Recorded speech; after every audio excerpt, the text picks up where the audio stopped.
Hello, everyone, and welcome to this In Conversation event with the Jewish Chronicle and Brendan O'Neill. So we're going to be talking for probably about 45 minutes, and then we'll hopefully get some time for everyone's questions. So this is Brendan O'Neill. He's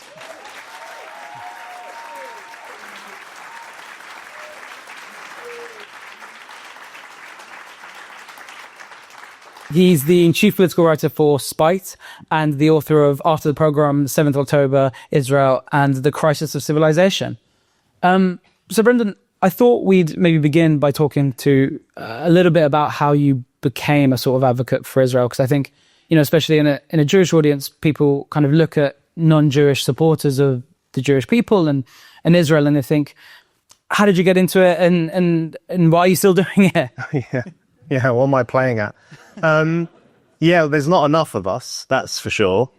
The amount of brainwashed people, I'm sorry to have to say it, but it's understandable because the anti-Israel animus is so relentless. I mean, it's day in, day out.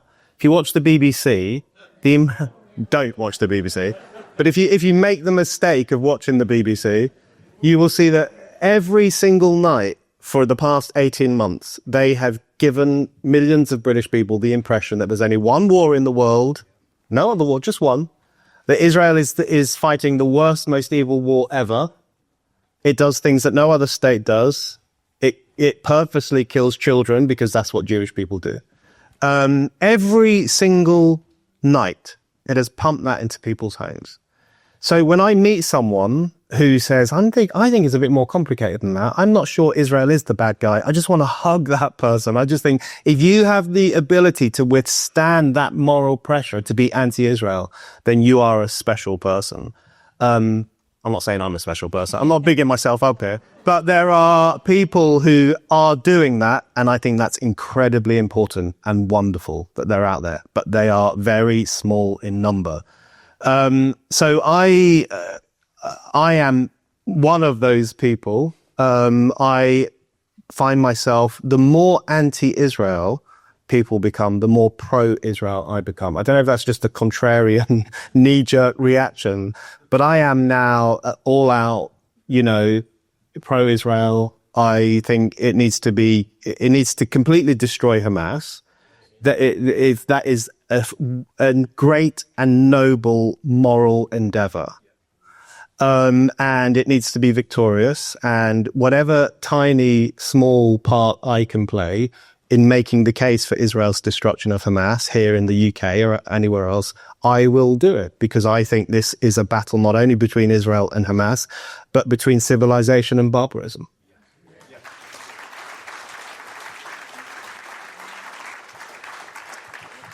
And so you already kind of, you were a strong supporter of Israel before the war, right? Has anything happened since October 7th that's kind of surprised you? I mean, I think a lot of us could have seen most of what's happened coming, but is there anything that shocked even you? The intensity of it shocked me, because I knew the response was going to be bad. And in fact, on Spite, on 7th of October itself, when the official death toll was 20 people, I wrote a piece for Spite, and it was called A Pogrom Against Israel, because I had a feeling it was going to be even worse than we knew at that time. And in that piece, I said the response in the West is going to be bad. But I had no idea how bad it was going to get.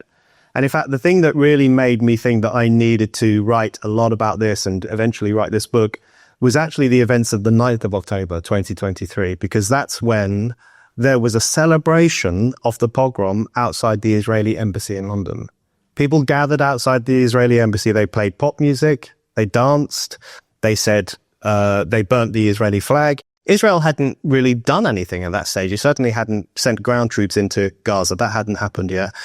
That was a celebration of a pogrom on the streets of London in 2023. To my mind, it was as perverse and sickening as if people had poured onto the streets to celebrate Crystal Night. And we would remember if people had poured onto the streets of London to celebrate Crystal Night. So we should remember that they did it for 7th of October. That is not the kind of thing we can afford to forget. In Sydney on the 9th of October, people gathered outside the Opera House and chanted "Fuck the Jews." and gassed the Jews. This was a gang of radical Islamists and left-wingers chanting that on the streets of Sydney, which, by the way, is one of my favorite cities in the world.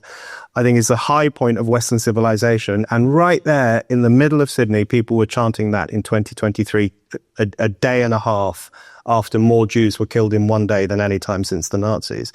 So very early on, you got an impression that things were going to be even worse than you might have anticipated, and that people were going to go even more crazy than you thought. So from 9th of October onwards, I just watched it get worse and worse. And I'd just seen people across the Western world take the wrong side in this clash. This is a clash between a democratic state and a barbarous militia, between the Jewish homeland and an army of anti-Semites. And people are taking the wrong side everywhere you look. The left is taking the wrong side, the people in the academy and universities, the activist class, the cultural elite, bloody kneecap, everyone is taking the wrong side in this clash. And I watched that happen immediately after 7th of October and get worse and worse and worse.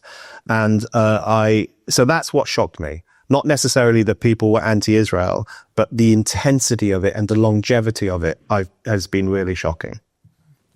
I don't want to ruin the book for people who hopefully will buy some, but you write towards the end of the book about how if the Battle of Cable Street happened now, you think the reaction would probably be a bit different. And I guess I wanted to maybe speak a little bit to that, but how far do you think we've come since the sort of rise of fascism in the 30s in this country to a point where now there's a lot of left-wing people that are standing on the side of, I guess, the oppressors in this context? Yeah, I think there have been mini cable streets almost every week for 18 months. We've seen, do you remember when the police said to that guy in Edinburgh, can you please hide your Star of David necklace because you might trigger people? Excuse me, what? In the UK, in the 21st century, Jews are being told to hide their Jewishness by the police. The police have since apologized for that, but what is an apology worth when something as obscene as that happens? We've also seen people protesting outside JW3, screaming in the faces of elderly Jewish women, making them cry as they're trying to attend cultural events. There have been protests at synagogues. In other countries, synagogues have been burnt to the ground, like in Australia and in France. There have been cable streets every week. And the left that loves to talk about the Battle of Cable Street, which fantasizes that they would have been on the side of the working classes, the Jewish working classes and their allies against Oswald Mosley, they've been on the opposite side to the one they think they would be on. They've been on the side of the Hamas maniacs. They've been on the side of the radical Islamists. They've been on the side of the Jew haters. They've been on the side of the people screaming, stop killing children in Southend-on-Sea in Essex. A few weeks ago, there was a pro-Palestine march in Southend-on-Sea where people marched through the streets carrying dolls covered in blood and covered in bloody shrouds, and they were shouting at Jewish people who were returning from synagogue, stop killing babies. That is the blood libel resuscitated for the 21st century. It's been 900 years since the blood libel first emerged, which was in Norwich, in England. Our country has the great dishonor of being the origin of the idea that Jews love to kill children. And Jewish people in England are still being faced with people carrying bloodied dolls in bloodied shrouds, holding them up in Jewish people's faces and saying to them, stop killing children. Now, anyone who wants to try and tell me that that's a political protest, that that's normal politics, that falls within the realm of radicalism, absolutely not. That is BS. That is anti-Semitism given a kind of bit of politically correct spit and polish. It's anti-Semitism under the cover of challenging Zionism. It's anti-Semitism resuscitated through this kind of obsession with Israel and this obsession with hating Israel. So, and the left supports all of that. The left either nods along to all of that or turns a blind eye and doesn't talk about it.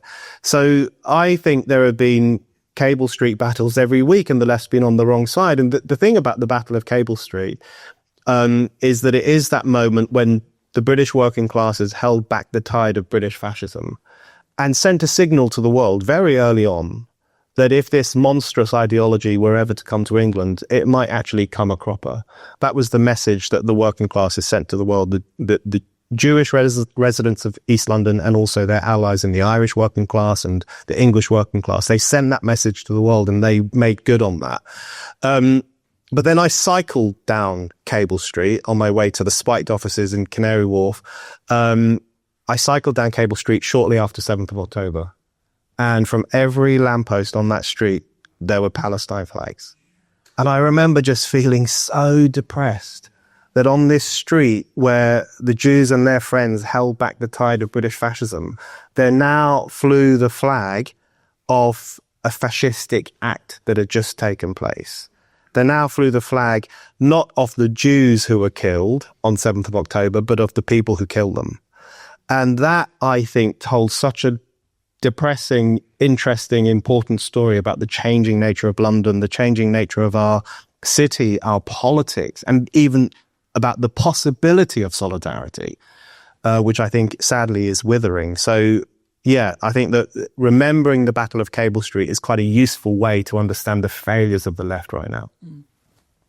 And kind of on the subject of failures of the left, why do you think there's such like this crazy cognitive dissonance where you get kind of radical left-wing people who, you know, consider themselves very progressive and, you know, very morally superior and all that stuff, and they find themselves very comfortable supporting people that have very hardline Islamist views? You know, sort of everyone always makes fun of the sort of Queers for Palestine thing, but where do you think that comes from in the left, and why is there this tendency to kind of sympathize with really radical kind of elements of Islamism? Yeah, it's crazy. I talk about Queers for Palestine in my book. I make the point that if they ever went to Palestine, their pronouns would be was, were, very, very quickly. And they don't seem to appreciate that. They don't seem to appreciate that they are marching shoulder to shoulder with people who would throw them off the top of a tall building given half a chance. They just, or maybe they do realize, and they're so consumed by that kind of fashionable self-hatred that they don't care. But it's weird. It's a suicidal alliance. The Islamo left is, which is a term that originated in France, but it's an apt description of what's happening here as well. It's a suicidal alliance between a left that has lost faith in humanity, that has turned its back on some of the founding principles of left-wing politics back when it was a good form of politics, you know, the principles of reason and enlightenment and fairness and equality. The left has jettisoned all of those in favor of the cruelty of identity politics and grievance politics and that kind of bitter new politics that the left now represents. And as a consequence of that, it's moved ever closer towards radical Islamists who share the left's disdain for Western civilization, who share the West's disdain for modern society itself. And I think there's an unholy alliance between those two groups. But there are huge contradictions. So when you see these protests in Europe, where you see these kind of half-naked kind of trans activists with blue hair and they're dancing, they've got nothing on and they're dancing with the Palestine flag, and you think, what are you doing? If you did that in Gaza City, you would just be dead. You would just be stoned to death. I mean, what is going on here? It's a very strange thing. But it's also, you know, the cognitive dissonance, I think, also goes to, you know, we have a left that fancies itself as anti-racist, and yet it supports one of the most evil racist movements on earth, which is Hamas. We have a left that spent years saying that, you know, white kids eating sushi is cultural appropriation. You shouldn't eat sushi. Or you shouldn't do yoga, because if you do yoga, you're stealing the culture of Hinduism, etc. And now they all walk around with a keffir on, dressed up like, you know, pseudo-Arabs and, you know, dabbing their tears with their keffir and all this kind of stuff. So they just become parodies of themselves. And they cannot see the extraordinary contradictions in their politics, and even worse, the kind of suicidal nature of the alliances they've made, where they have become so consumed by hatred for one nation, which by the way, happens to be the world's only Jewish nation. What a coincidence. They've become so consumed by hatred for that one nation that they're willing to align with movements that would literally kill them if it had the opportunity. And that is how deranged, I think, that's how deranged an ideology Israelophobia is. Mm. And I first became aware of you, I think, in 2015 when you were writing about like campus cancel culture and the sort of nuttier things that were happening on universities. Do you kind of think that all of this is a kind of downstream of that? You know, like you wouldn't get the insane alliances that you're talking about if we didn't start at that point, 10, 15 years ago. Yeah, I think that's right. Josh interviewed me for the Tab magazine in another life about campus censorship and kind of the craziness on campuses. And campuses have been going nuts for years and years. They have been embracing all sorts of crazy politics and a very censorious politics, and identity politics. And I think the great losers from identity politics are Jewish people and women. And in fact, the thing that really strikes me is the two things that seem to unite left-wingers these days is their hatred for Jews and women. It really is extraordinary. They've got two policies. Basically, the radical left has got two policies. The right of Islamists to invade Israel and the right of men to invade women-only spaces. I mean, those are basically the two issues that really get them going. You remember the Supreme Court ruling from a few weeks ago saying that a woman is a biological woman. They were all like, okay, everyone knew that apart from Keir Starmer. And they went on the streets protesting, saying, how dare you? They were screaming and crying on the streets. That's how lunatic they've become. There was a placard in Manchester, in St. Peter's Square in Manchester, saying, we'll pee wherever we want. This is St. Peter's Square, where the working classes once gathered to protest for the right to vote. And they were shot dead for doing so. It gave rise to the Peterloo massacre. And now you had these kind of bourgeois, blue-haired weirdos, some of whom waving the Palestine flag, of course, gathering for the right to urinate in the women's toilets. You think, what is going on? In the Spectator, I said it's like we've gone from Peterloo to Portaloo. It's, where are these... where are these obsessions coming from? But those are the two great passions of the modern radical left. Their two great passions are hating Israel and hating those uppity women who think they should have the right to their own spaces. They hate Israel and they hate J.K. Rowling. That is the great unifying hatreds of the modern left.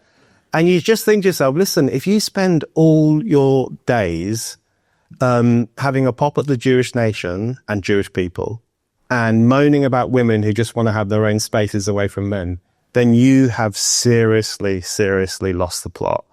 And I think that's indicative of the kind of campus culture that you and I talked about years and years ago, and which lots of people have written about, the kind of lunacy of the campus culture, which now has reached dangerous levels, because now it's reached the levels of becoming much more menacing, much more threatening, and it's kind of reaching this horrible pinnacle in just a resuscitation of Jew hatred.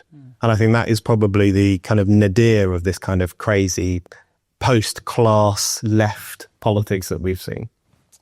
And what do you think about this idea of the kind of the omni cause, right? I think people have written about it where, environmental justice is climate justice, is, justice for the Palestinians, and all these things get lumped into one place. Do you think that blurring of lines is a sort of a tactic of, maybe you pick off some people who say, I like the environment, I'll jump on board with this, and you try and get them on everything as well? Do you think that's sort of like a recruitment initiative? Yeah, well, it's summed up in someone like Greta Thunberg. God bless Greta. She's gone from wanting to save the planet to wanting to save Gaza. Who's going to save us from her? Warbling on. That's what I want to know. We need a new campaign, save us from Greta. But it's like, it's the surge for that omni cause that in their eyes explains everything. The whole world and every problem in it can be explained by this one issue, by climate change or by something else or by the wickedness of Israel. I actually think there's a real kind of consistency in someone like Greta Thunberg shifting from the climate change issue towards the Israel issue. There's a moral consistency there actually, because both wings of those politics, in my view, have a very apocalyptic feel to them. So on the climate change arena, there is a tendency to see that this is the end of the world as we know it. Mankind is propelling us into this hell of kind of, burnt down forests and billions of people dying and all this kind of stuff. So there's this kind of search for the cause of the apocalypse. And now they just project that onto Israel. So now they say Israel is the cause of all the world's ills. Israel is not only killing Palestinians, but it's also manipulating Western politics. It's controlling America. It's controlling Britain. It's got the West eating out of his hands. It's a menace to global peace. They will actually say things like this. They will actually say, none of us will be free until Palestine is free, which is another way of saying we're all shackled by Israel. Israel is oppressing everyone in the world. Now, when they say those things about climate change, you can either agree with them or disagree with them. You can have a debate. You can say, I think you're exaggerating and whatever, that's fine. But when they say it about the Jewish nation, that's when it becomes something much more darker and much more ominous, because that is a resuscitation of the ancient idea that the Jewish people were a uniquely nefarious people, that they had a secret influence in politics, that they were, it's so interesting to me that all the things that were once said about the Jewish people are now said about the Jewish state. All of them. They love killing children. That old blood libel has been resuscitated through Israelophobia. They have a unique amount of control over political life, financial life. That's been resuscitated through Israelophobia. There are dishonest people. There are slippery people. They lie. They like to tell lies. They like to make things up. That's been resuscitated through Israelophobia too. That's not a coincidence. It is not a coincidence that what some stupid hick in Norwich in 1215 would have said about the Jews is now being said by some overeducated ponce in London in 2025. That is not a coincidence. Just because one said Jews and this new one says Zionists, just because one said Jews love to kill babies and take their blood, and this new one says Israel loves to kill babies and take... That's semantics. They're both saying the same thing because we are living through a wholesale resuscitation of the anti-Semitic imagination. And I think that's really the problem. The problem with the omni-cause is always a bad instinct because life and politics tends to be more complicated than one cause can explain. But when your omni-cause is hating Israel, that's particularly bad because that can very easily cross the line into Jew hatred, as we've seen every day for the past 18 months.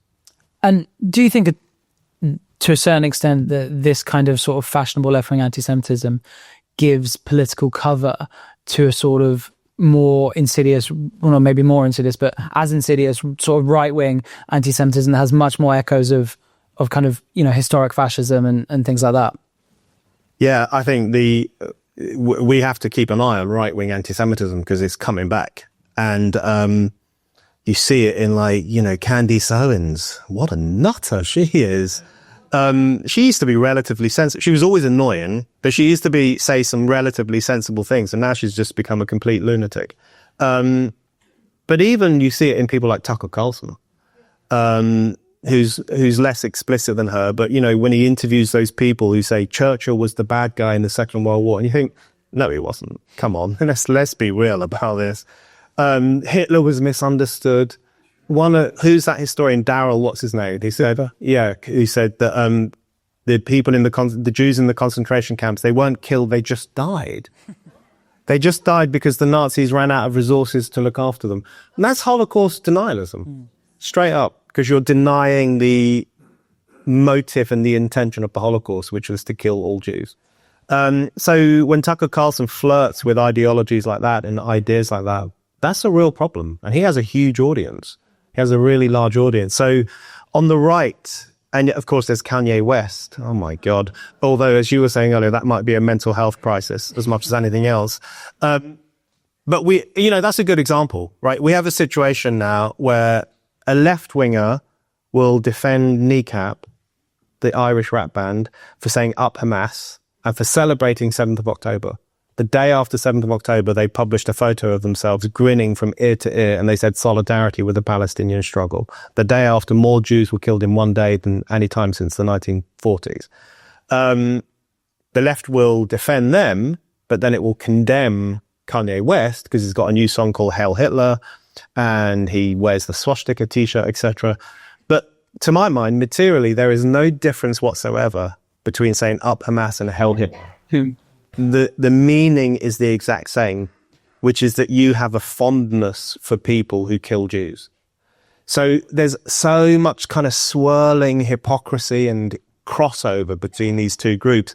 But the one thing that the more hard right anti-Semites have going for them, the one thing is that they're more honest. They will say they hate Jewish people. And that honesty is actually quite refreshing. And it means that you can confront them on that level. And you can challenge their racism. You can challenge their bigotry. You can call it out for what it is, which is anti-Semitism. But the left is much more slippery. So they will say, we're just talking about Zionists. When we say Zionists off our streets, we only mean Jews who support the state of Israel, which, by the way, is about 80% of Jews. And it used to be higher than that until Zionism became a dirty word, courtesy of the kind of cultural elites. So the left is more dishonest in its anti-Semitism. When it says Zionists off our streets, we want to kill Zionists. Zionists deserve to die. They say they just mean people who politically support the existence of Israel. We all know what they mean. So yes, we are seeing a resurgence of a right-wing form of anti-Semitism. And I think the left opened the door for that. Because by making anti-Zionism, so-called anti-Zionism, the great cause of our time, they gave these right-wing anti-Semites who've been lurking in the underbelly of society forever, they gave them a way of coming back to the surface and saying, yeah, we hate Israel as well. We love Palestinians, but we all know that they are just dyed-in-the-wool Nazis.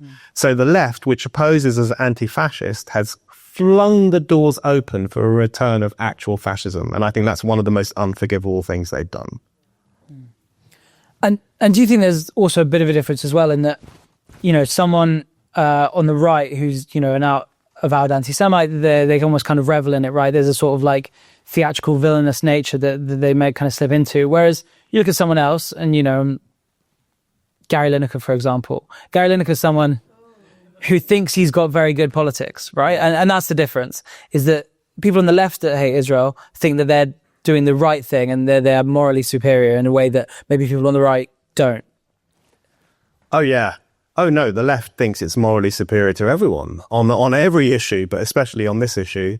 Yeah, look at Gary Lineker. I mean, he keeps saying that Gaza is the worst thing he's ever seen in his life. I'm sorry, Gary Lineker is literally best mates with Alistair Campbell.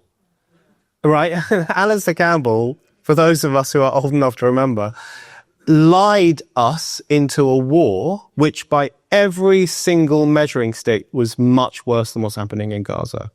Number of deaths, amount of regional destruction, an amount of regional chaos, the amount of terrorism that war gave rise, the Iraq war gave rise to, the number of British soldiers who died, of course, as well. On every measurement, what happened in Iraq was much, much, much worse than what's happening in Gaza. And by the way, completely unjustifiable, because Saddam couldn't actually fire a missile at London in 45 minutes. That was untrue. And Saddam had not attacked the UK. There was no justification for that war whatsoever, where of course Israel has every right to go after Hamas because it launched an attack on Israel on 7th of October. So Gary Lineker rubs shoulders and has chats and has beers with a man who did something far worse than what's happening in Gaza, or played a part in that, and yet still thinks he can say Gaza's the worst thing he's ever seen. I mean, it's sick-making. It's just grotesque. These self-congratulatory, narcissistic, morally superior pricks, excuse my language, who pontificate about everything Israel does, without realizing that the man literally sitting next to them in the pub while they're tweeting about Israel did something worse. I mean, that goes beyond hypocrisy. That's another level. That's just another level of double standard. But, also Lineker famously said that a speech that Suella Braverman did about immigration, she said, let's stop the boats. what a shocking thing to say.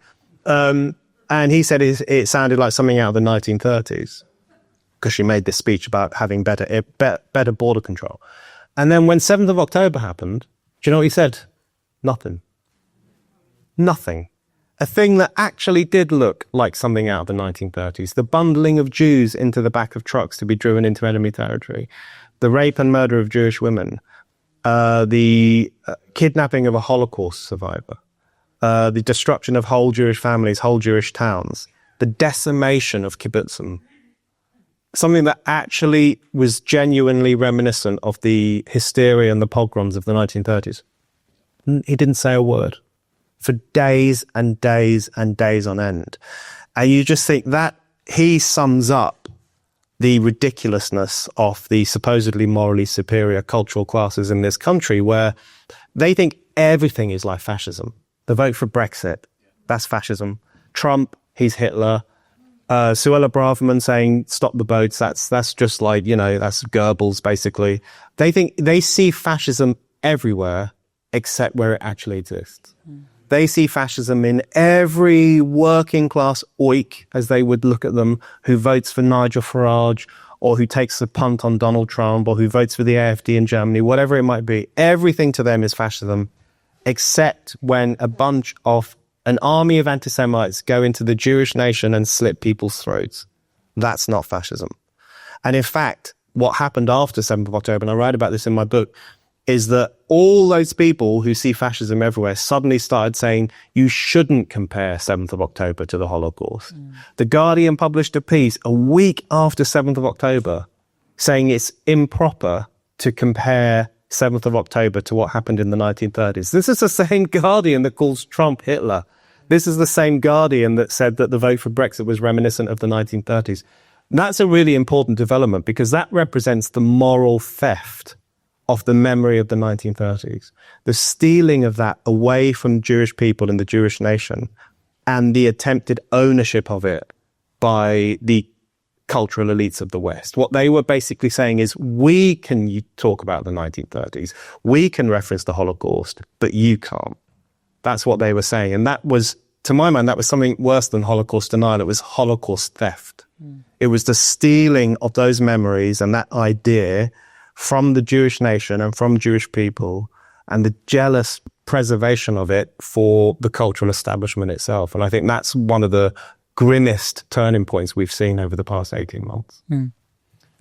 And, I think it's very easy, and as you've done very perceptively in your book, to identify all the problems and everything bad that's happened since October 7th. But to try and get somewhere close to a positive note towards the end of this, is there anything that you've seen, maybe in Israel, maybe in the diaspora, that has kind of given you hope or shown the kind of resilience in the face of, such overwhelming hostility?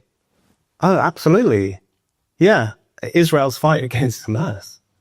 It's so weird because we live in such an anti-Israel climate, and it's so relentless.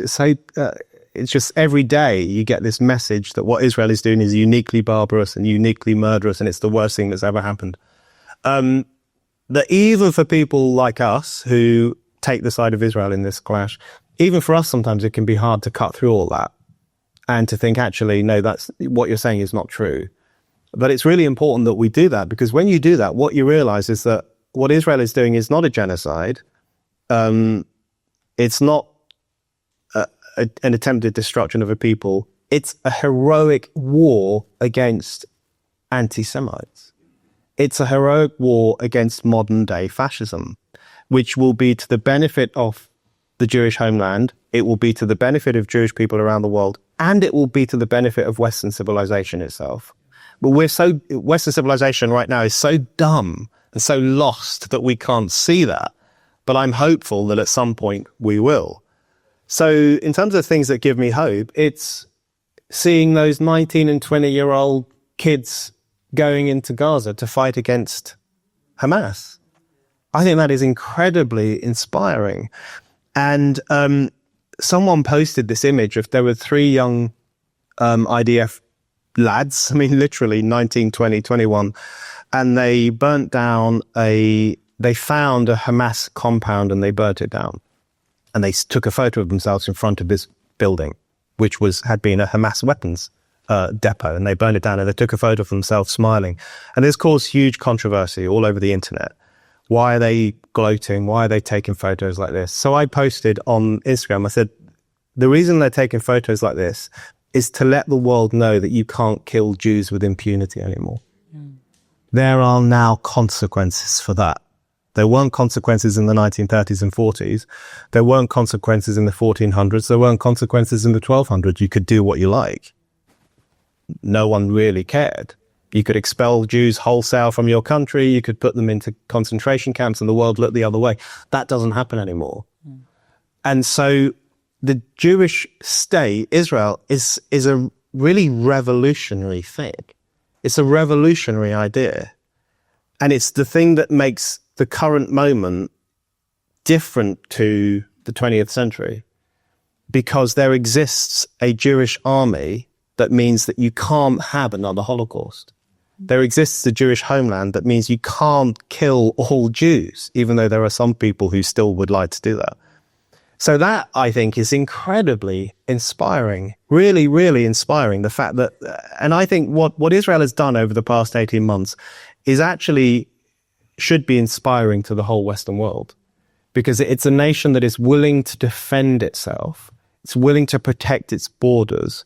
It's willing to stand up for its history and its traditions. And it's willing to defend its people from foreign elements on its borders that would like to kill them.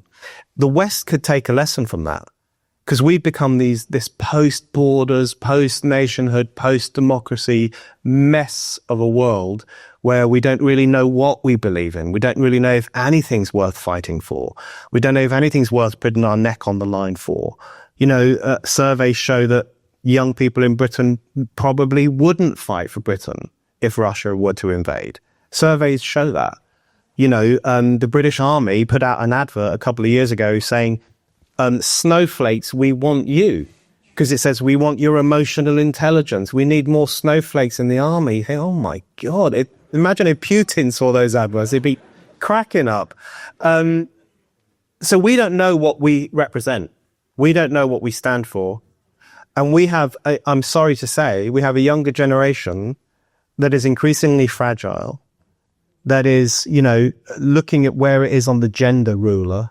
Am I here? What's this pronoun? Am I this one? While there are literal radical Islamists blowing things up around them. I mean, that's actually happening. It's like the fall of Rome. You know, you have this kind of conflict swirling around, and the kind of chattering classes in the West are saying, my pronouns are they, them. It really is symptomatic of a rotting civilization. And so Israel, to me, is incredibly inspiring, because it is actually standing up for virtues and values that we should be standing up for. So I just think it's so important to push back against the anti-Israel animus and to say, it's not a genocide. It's not ethnic cleansing. It's a heroic war that will benefit mankind. And I think we should all say that.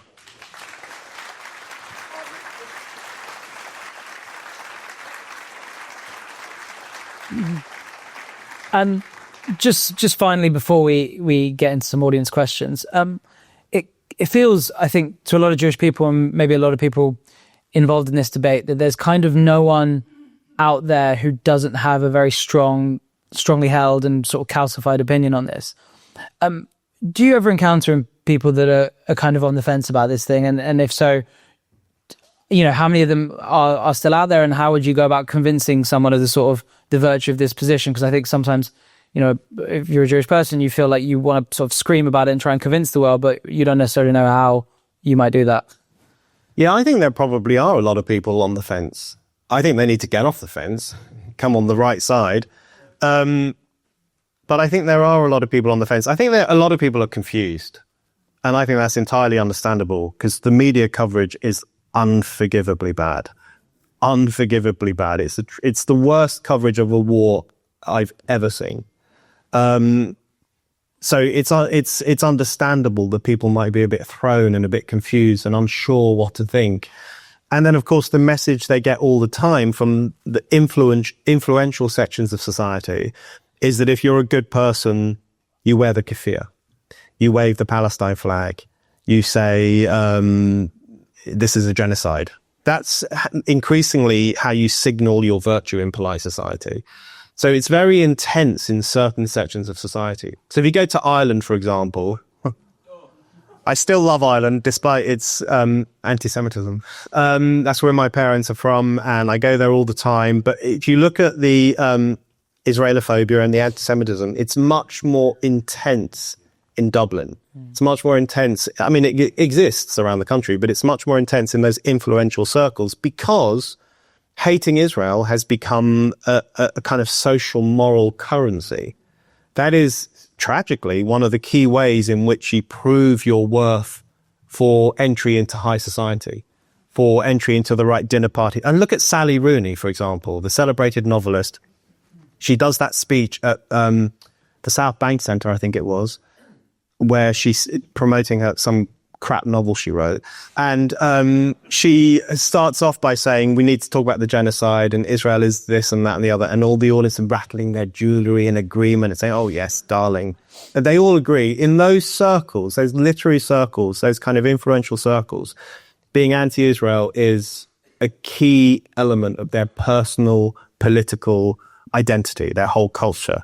And that's really problematic because these are influential people. By the way, the South Bank Centre, where she did this speech, gets funding from the British government, which has been responsible for more death and destruction in the Middle East than Israel over the past 20 years. So just think about the hypocrisy of that. We have these well-off literary elites in a British government-funded institution looking down their noses at Israel because it dared to fight back against the army of anti-Semites that killed 1,200 of its people. I mean, just grotesque. If you were writing a satire of the chattering classes, that would be the opening scene. And it's shocking that no one has done that yet. So yes, it's really an intense fervor in the cultural circles and influential circles, and of course on the activist class and in campuses and so on. But I think amongst ordinary people, there's uncertainty. I'm not going to be a Pollyanna and say that people are secretly pro-Israel. I think some people probably are, but I think for most people it's probably confusion, uncertainty. What's really going on? I don't know. I'm just going to forget about it because it's too intense. I don't want to think about it. And there's a fruitfulness in that. I think those people can be engaged with, unquestionably, and they could be won down off the fence onto the side of civilization against barbarism. And I think that's the great cause of our time. The great cause of our time is to convince people that Israel has a right to exist, that Israel has a right to destroy Hamas, and that all of us will be better for it. So I think getting out there, making that case, however unpopular it might make us, is a really important thing to do. Mm.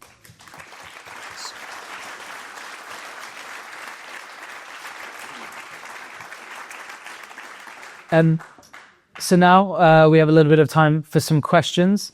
I'm going to say the thing that I always say to Jewish audiences: please make your question a question, not a statement of fact. Please try and keep it brief. And please, if we can try and avoid two-part questions that are secretly two questions, I'd be very, very grateful. Yes, sorry, you over there is going to go a microphone for you there. Thank you so much, friends. And I don't think we can thank you enough for supporting us. And especially here, you definitely got a Friday night invitation, every Friday night. But my question is, in your own experience, did you find that you were able to sway people and think like you, friends and colleagues? Have you found that you've been able to change their views? Well, yeah, swaying friends and colleagues. Some friends, yes. I've lost some friends, and I lost loads of followers on Instagram after 7th of October. Everyone said, he's gone mad. But then I've got loads of new followers, and I've made new friends. And in fact, one of the nice things, I guess, after 7th of October is that I've made new friends in the Jewish community in London. People, Blake Ezra, some of you might know him. He invited me to speak at his house shortly after 7th of October, and I thought it would just be him and a few friends, but it was like 50 people. And then from there, I did other things, and I'm engaging with people and making new friends, and that's been great. Lost other friends who've fallen down the toilet of whatever. That's sad. Colleagues, I'm lucky enough to work at Spiked, which is a magazine that believes very much in reason and enlightenment and opposition to deranged, regressive movements that hate Jewish people and women and gays, as Hamas does. So there's always been a real sense of camaraderie at Spiked as we go out into the world to make the case for Israel's fight against Hamas. But yeah, it can be difficult. You know, it can be hard, and I find public debates with pro-Palestine people, I always have to do pro-Palestine like that, because if you were really pro-Palestine, you would support the destruction of Hamas. So I don't understand how these people can call themselves pro-Palestine. Having debates with them is very difficult because they are so locked into that worldview and they are so convinced of their almost godly superiority over everyone else. There's actually nothing you can do. It's very hard to cut through that. And they, you know, someone like Owen Jones, for example, I mean, he openly says, I have no doubts whatsoever, as if that's something to be proud of. You know, doubt is the engine of thought and experimentation and freedom. He says, I have no doubts whatsoever. I know Israel is committing genocide and I'm on the right side of history. I'm sorry, but history has a nasty habit of biting you on the arse and proving you wrong. And these people thought they were on the right side of history about two things, the trans question and the Israel question. The trans question has just completely fallen apart, courtesy of the Supreme Court ruling. So maybe they weren't on the right side of history. I feel confident that at some point, history will reassert itself on the question of Israel versus Hamas. I really feel that. It might take some time and it will take a hell of a lot of work. But I do actually think that we will come to look at this moment where everyone was running around calling the Jews genocidal. I think we will come to look at this moment as one of the worst cases of hysteria of the 21st century. But making people realize that is really important. So that's why it is important to talk to friends, talk to colleagues, talk to strangers, and try and make them see sense. You, sir, in front. Oh, sorry. Fantastic talk, may I say. Really wonderful stuff. And I'm going to ask a slightly difficult question. Do you think it's possible that Israel might be better off with a different prime minister? And will you write that satire?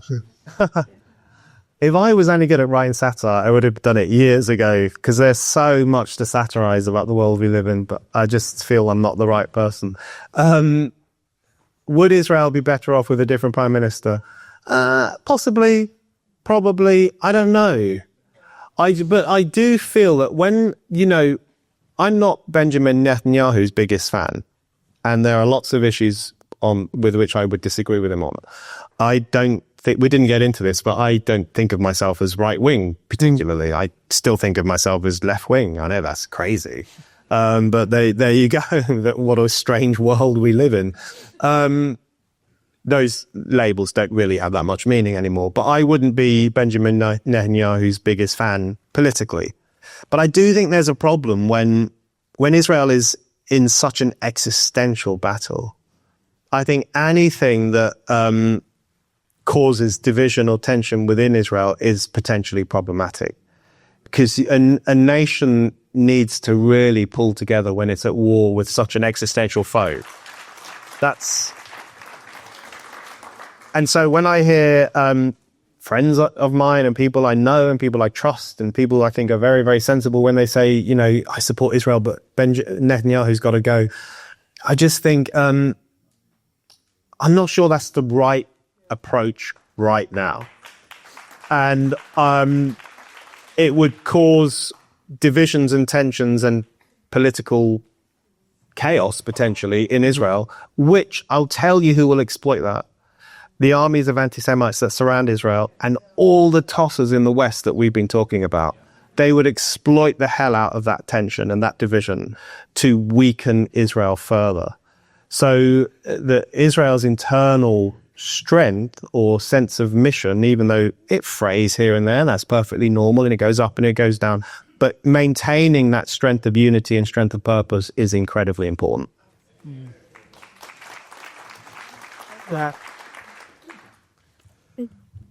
then you touched upon the British government. And I just wonder, do you have a certain concern with regards to looking at the British government or local governments, London mayor, enabling every 2 weeks, this bi-weekly, going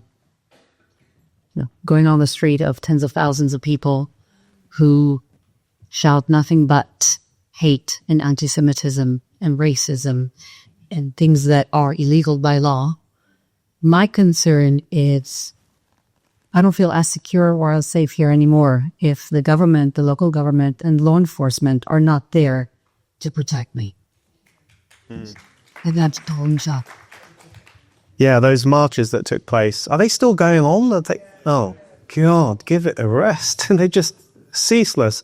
But yeah, those every second week, I think they've been taking place. And I remember the early ones that took place after 7th of October. I went to some of them strictly to observe them.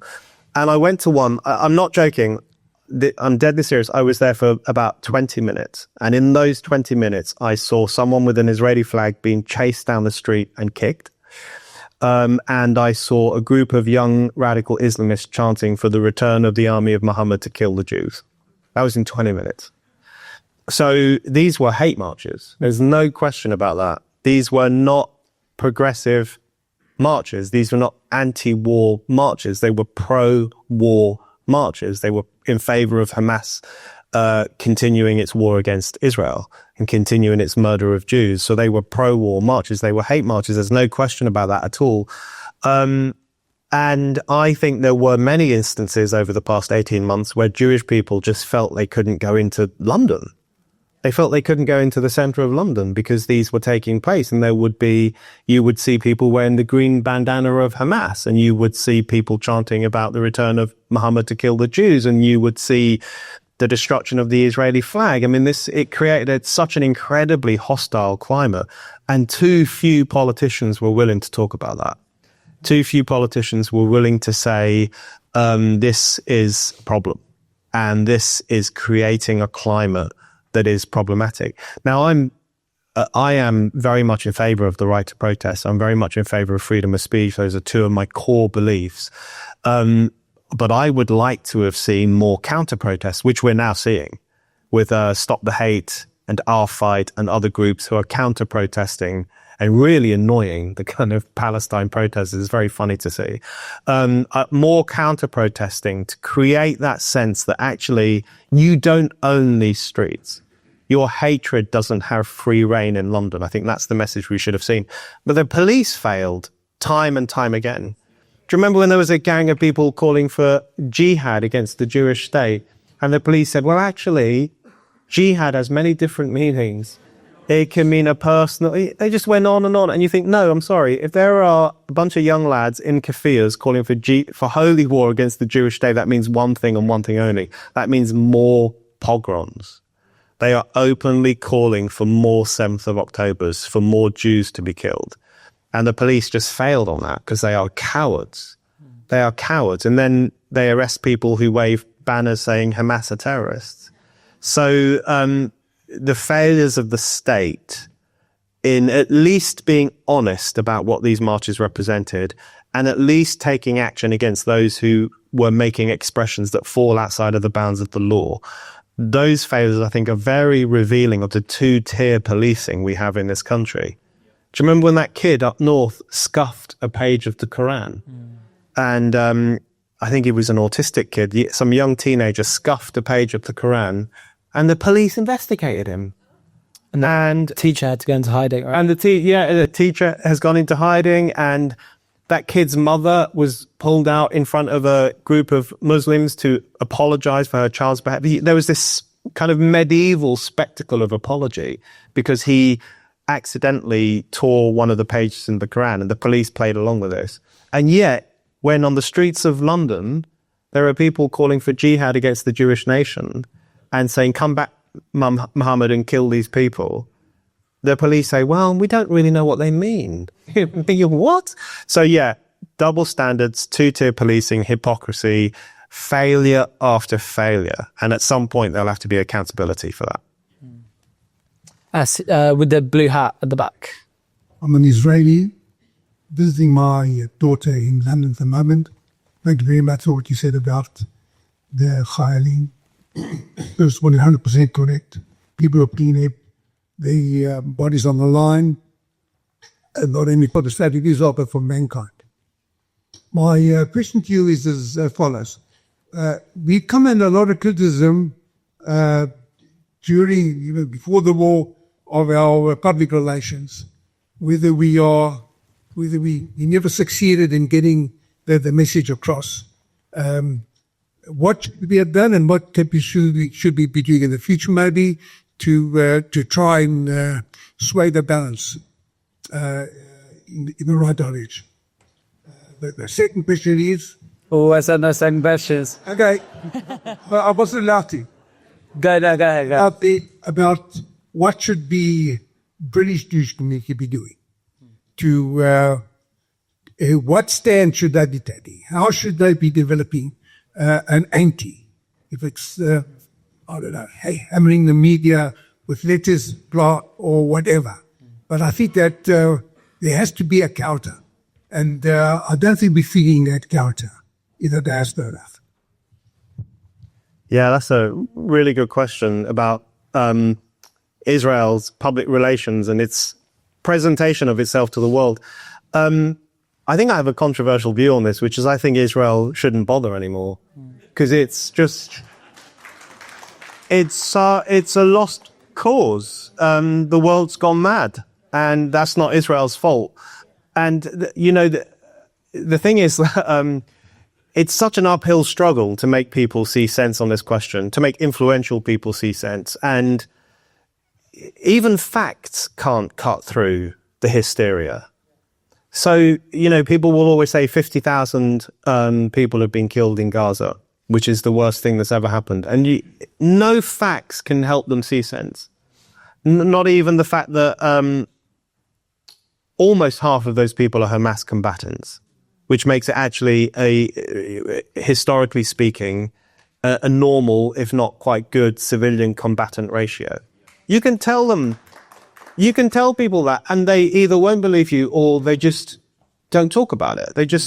It's so mystifying to me how you can watch the BBC, not to go on about the BBC, you can watch it every night, and they will say the IDF is here and it's doing this and it's firing guns. And you think, who are they firing their guns at? Why won't you mention Hamas?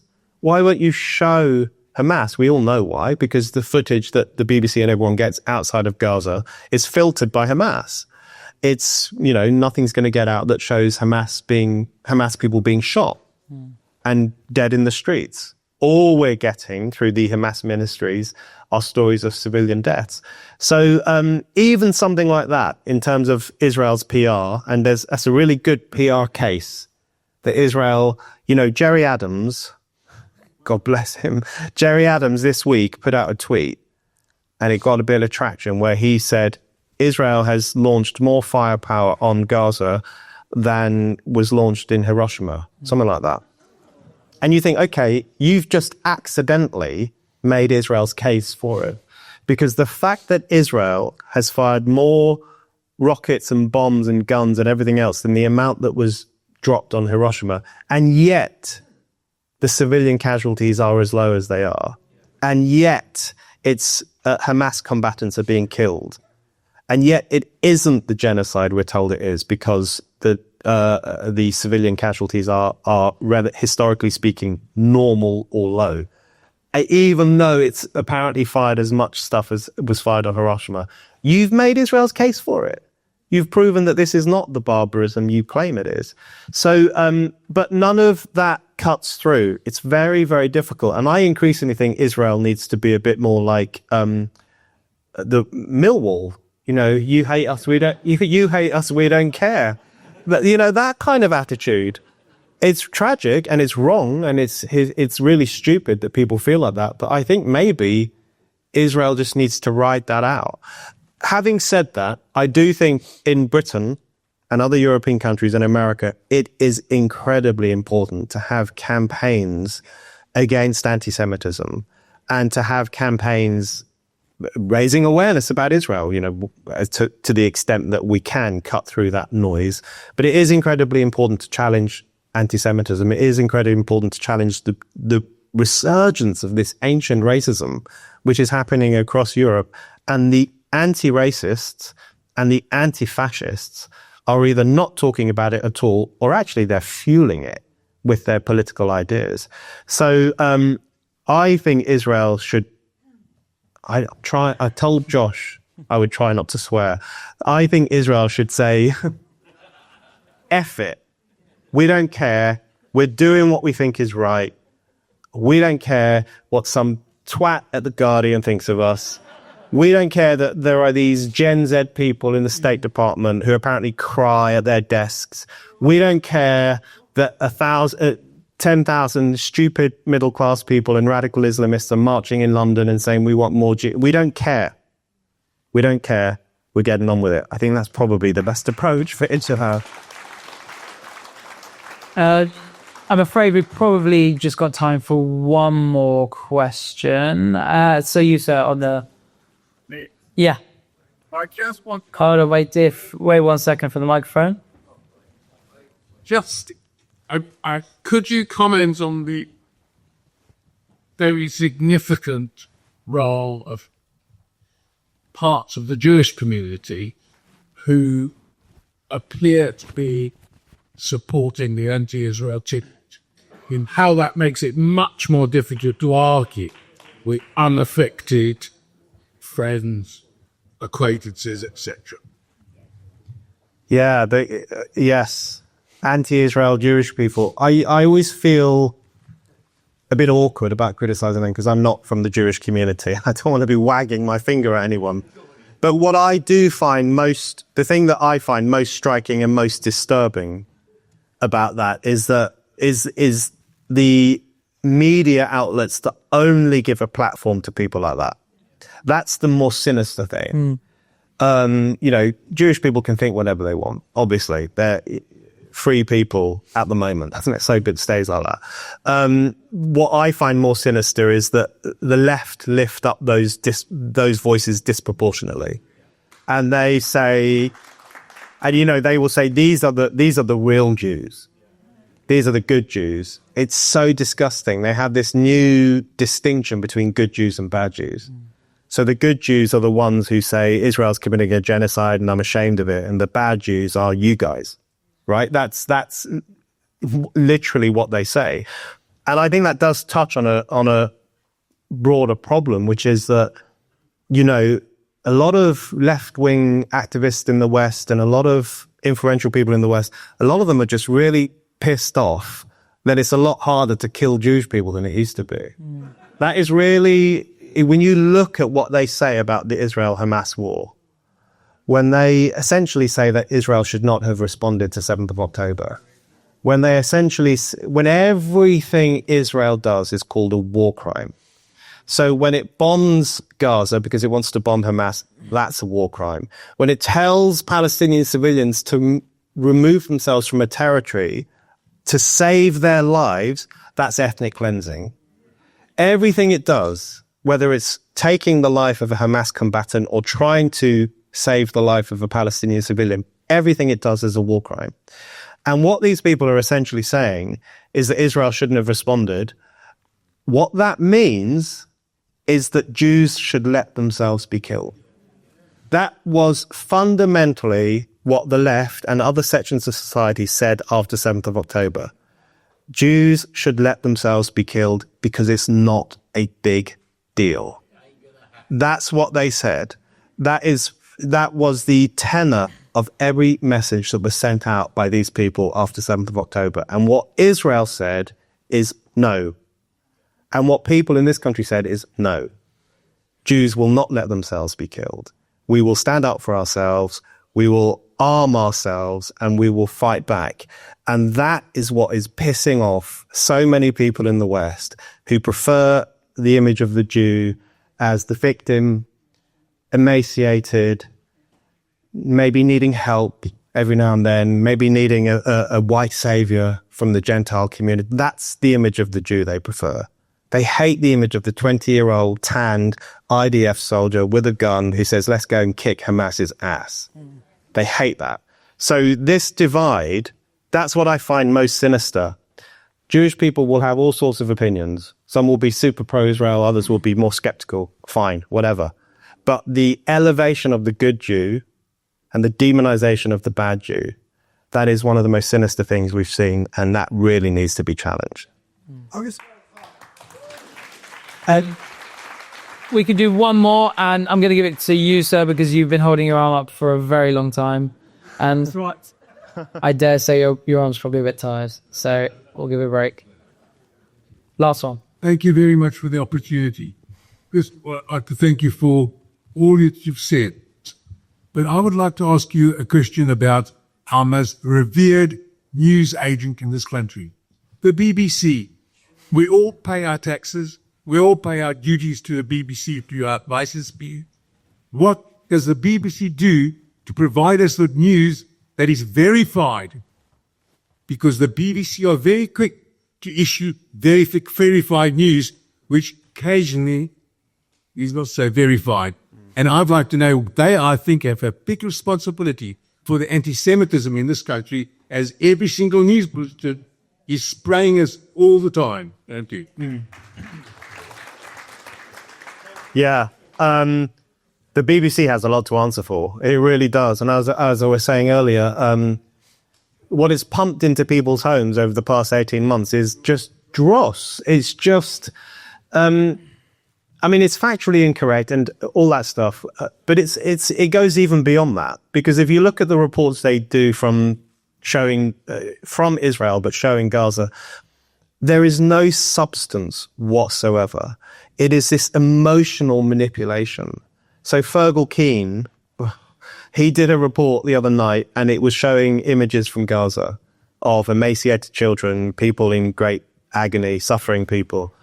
There was no context. There was no attempt to describe that this is a war. And in wars, awful things happen. That's why some of us hate Hamas, because they started a war that Israel didn't want. The people of Gaza didn't want. No one wanted it. So it's a war, and awful things happen in war. But the Financial Times did an editorial this week, and the headline was the West's shameful silence on Israel. Quite a loud silence, isn't it? Yeah. And you just think, if only. This is the issue that the West has been obsessing about for 18 months. They talk about nothing else. For the same period of time that there's been a war in Gaza, there's been a war in Sudan. And hundreds of thousands of people have perished. Children are literally starving to death as we speak. No one in the West is aware of it. Very few people are aware of it. They certainly don't talk about it. They don't take to the streets about it. Greta Thunberg is sailing on a boat. She wants to sail on a boat to Gaza to bring humanitarian aid. Why is she not sailing on a boat to Sudan, where the need is far greater, where there is a catastrophic shortfall in aid? Do they not care about black Africans? Or is it because no Jews, no news?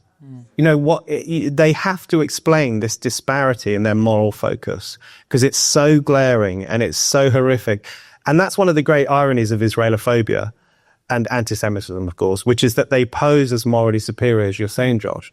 But the holes in their moral approach are huge, because they obsess so much about Israel to the exclusion of every other issue on earth. They create this towering hierarchy of suffering, with Palestinians at the very top, the only people you're allowed to care about, and every other person around the world, in Myanmar, in Sudan, in Ukraine, they don't matter a damn, because it's not the Jewish state that's causing them problems, and so therefore you don't have to care about it. So it creates this incredibly distorted humanitarian focus, and I think that's another unforgivable element of it. But the BBC is a key contributor to that, Because the message the BBC has sent, whether wittingly or otherwise, over the past 18 months is that there's only one war happening in the world. It's the worst war that has ever taken place. And it's all down to this horrible nation called Israel. To pump that message through people's radios and TVs every day for 18 months is unforgivable.